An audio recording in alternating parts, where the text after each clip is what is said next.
À l'occasion de la séance sur les objets connectés, l'académicien Gérard Rouquayrol, ancien directeur de la recherche de Bull, recevait le consultant en innovation Olivier Ezrati. Une rencontre connectée. Ezrati, bonjour. Bonjour. Alors, depuis un certain temps, vous êtes devenu un grand spécialiste avisé sur la place de Paris de l'électronique grand public. Est-ce que vous pouvez nous dire un peu les tendances de fond qui ont conduit à l'émergence de ce concept? L'origine du phénomène est liée à la production de capteurs, tout simplement, qui coûtent pas cher à produire. Un capteur aujourd'hui de pression ou un capteur de mouvement, ça coûte moins d'$1 à fabriquer. Les premiers capteurs qui sont apparus dans le grand public sont ceux qu'on a mis dans les téléphones, notamment les accéléromètres qui permettent de mesurer les mouvements et qui permettent de combiner un GPS de savoir où on est et où on va, par exemple. Donc ça, c'est des capteurs, c'est un objet connecté. Sont apparus ensuite, il y a 4-5 ans, les premiers fitness trackers. C'est un nom américain barbare, mais qui couvre ces bracelets qui permettent de suivre ses mouvements, le nombre de pas que l'on fait tous les jours, et qui sont très populaires, en tout cas aux États-Unis, depuis quelques années. Et on les retrouve maintenant quasiment partout. On les retrouve dans la santé, on les retrouve dans les électroménagers, on va les retrouver même dans des meubles, on les retrouve dans les voitures. Le nombre de domaines industriels qui sont couverts par les objets connectés augmente d'année en année.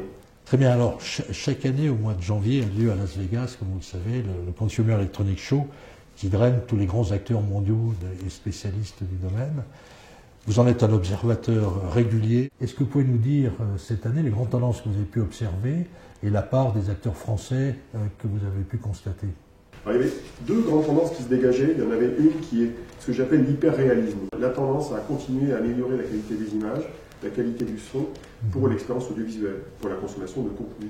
Le deuxième domaine d'amélioration, c'est effectivement la profusion de créativité qui vient du monde entier au niveau des objets connectés. Pour faire un parallèle avec l'histoire, on pourrait dire que nous sommes dans l'équivalent du début du XXe siècle dans l'industrie automobile. Je ne sais pas si vous savez, mais au début du XXe siècle, il y avait près de 300 constructeurs automobiles en France.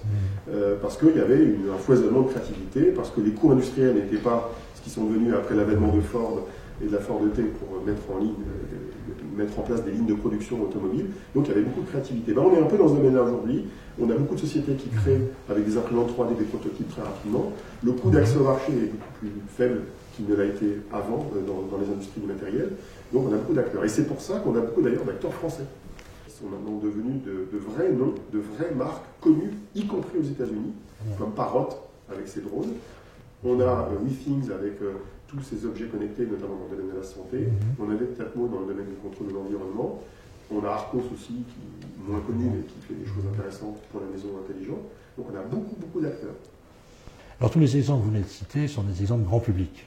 Mais à côté de cette tendance dans l'équipement du grand public par les objets connectés, qu'en est-il du monde professionnel, du monde de l'entreprise?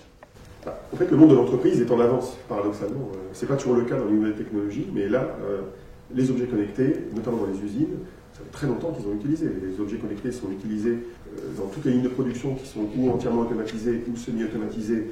Ça ne fonctionne que parce qu'il y a beaucoup de capteurs.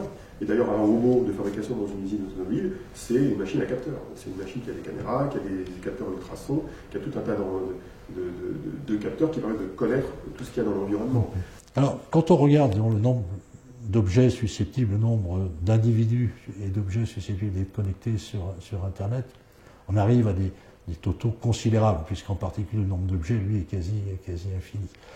Alors ceci n'est pas sans poser des problèmes technologiques aux réseaux d'intercommunication qui vont supporter, disons, ces interconnexions. Et donc les problèmes de passage à l'échelle, aussi bien des infrastructures de communication que des logiciels, va se poser.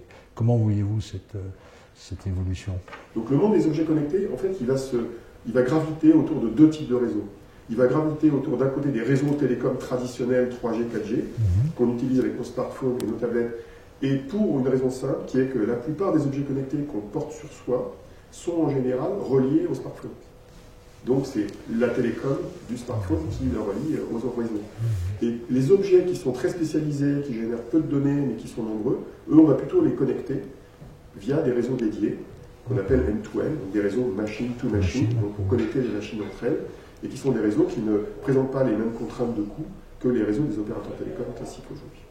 Alors bien entendu, cette innovation va conduire à des marchés. Comment vous voyez la structuration de ce marché de l'objet connecté et son évolution? C'est une opportunité pour tout un tas d'industriels dans le monde entier, c'est une bataille mondiale. Les batailles ne seront pas nationales, ça c'est très important. On ne peut pas mener une bataille dans ces industries-là que dans son pays. Les sociétés qui réussiront, comme celles d'aujourd'hui, ce seront des sociétés qui seront capables de s'imposer à l'échelle mondiale, pas juste à l'échelle locale. Donc là, il y a de nouveaux modèles économiques qui vont apparaître. On ne sait pas encore quelle forme ils vont prendre. On ne sait pas qui sont les acteurs qui vont, entre guillemets, contrôler ce marché, même si certains imaginent tout de suite que ça va être Apple ou Google, qui sont les deux noms qu'on met en avant régulièrement dans le domaine du grand public. On a beaucoup d'inconnus encore sur ce domaine-là. Écoutez, Olivier Ezrati, merci de nous avoir dressé des perspectives tout à fait ambitieuses, mais fondamentales, puisque je pense que tout l'exercice de transformation de la société qui démarre à peine est en train de se produire et dans laquelle les objets connectés vont jouer un rôle extrêmement important. Merci.